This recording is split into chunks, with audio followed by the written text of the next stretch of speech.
یہ تقویٰ ہے۔ حضرت علی المرتضیٰ فرماتے ہیں کہ اپنی عبادات پر اعتماد نہ کرنا تقویٰ ہے۔ اور حضرت عمر فاروق کا عمل ہمارے سامنے موجود ہے کہ عید کے دن رو رہے تھے، چھوٹی عید کے دن۔ اس نے پوچھا آج تو ہر کوئی خوش ہے اور آپ رو رہے ہیں؟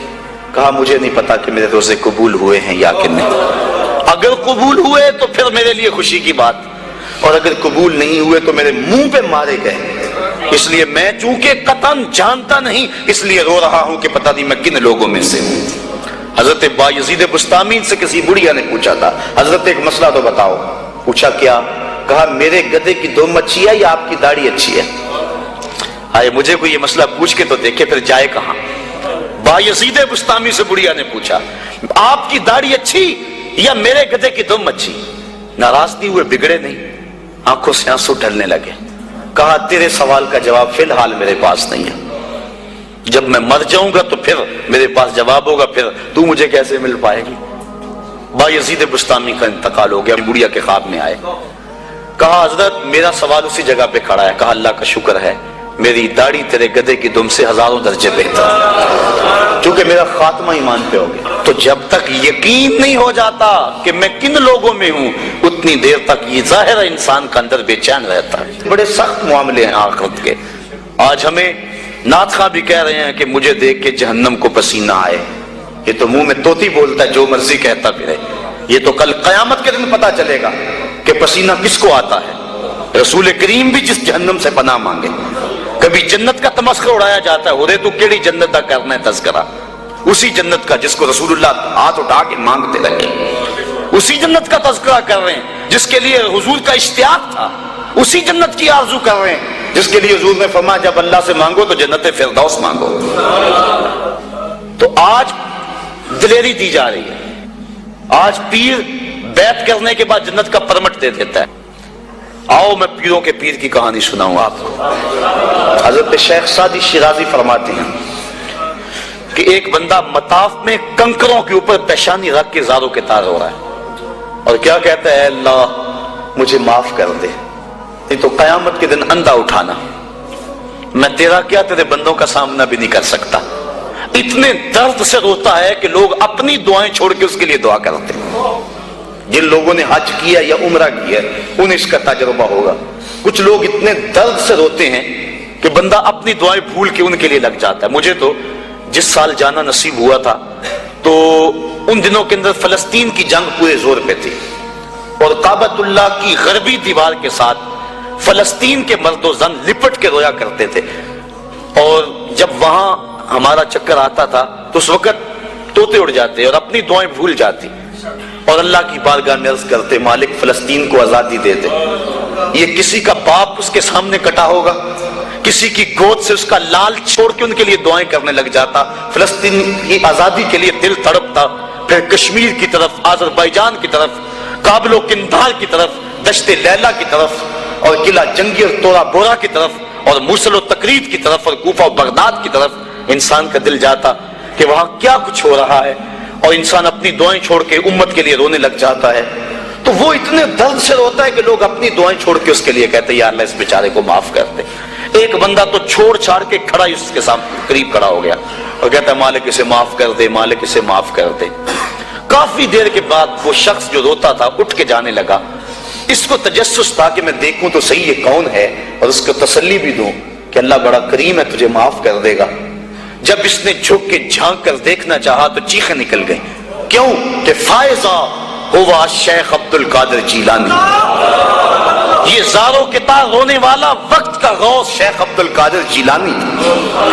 حضرت سری سختی رضی اللہ تعالیٰ عنہ نے جنید بغدادی کو بلایا۔ حضرت جنید بغدادی کہ وہ ماموں بھی لگتے ہیں رشتے میں اور پیر بھی لگتے ہیں۔ یہ پیر مرید کی کہانی سنا رہا، آج کا پیر تو گارنٹی دے رہا ہے نا، اللہ اکبر حضور تو حضرت ربیہ کو بھی جنت کی بشارت دیں اور ساتھ کہیں کثرت سجود سے میری مدد کرنا، اور پیر کہتا تجھے پرواہ نہیں ہے۔ آؤ اس پیر مرید کی کہانی سنا رہا ہوں۔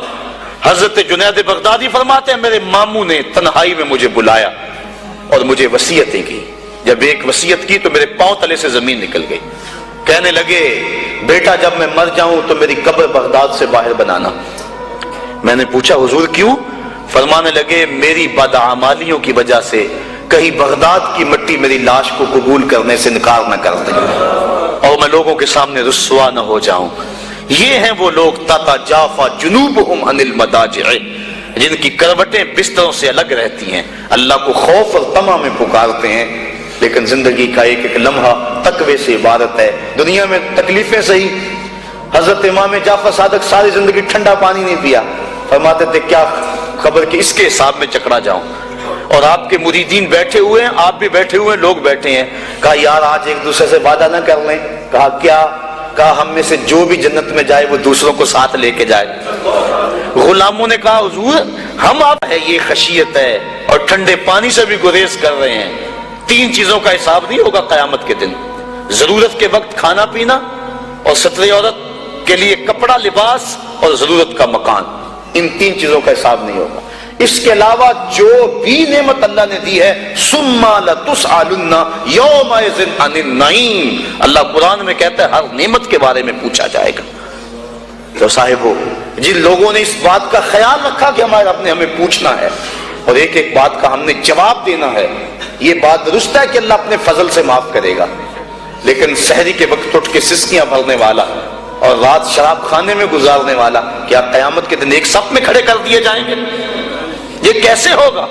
غریبوں کا خون چوسنے والا، بیواؤں اور یتیموں کا مال لوٹنے والا اور رات کی تنہائی میں ان کی مدد کرنے والا کیا ایک صف میں کھڑے کر دیے جائیں گے؟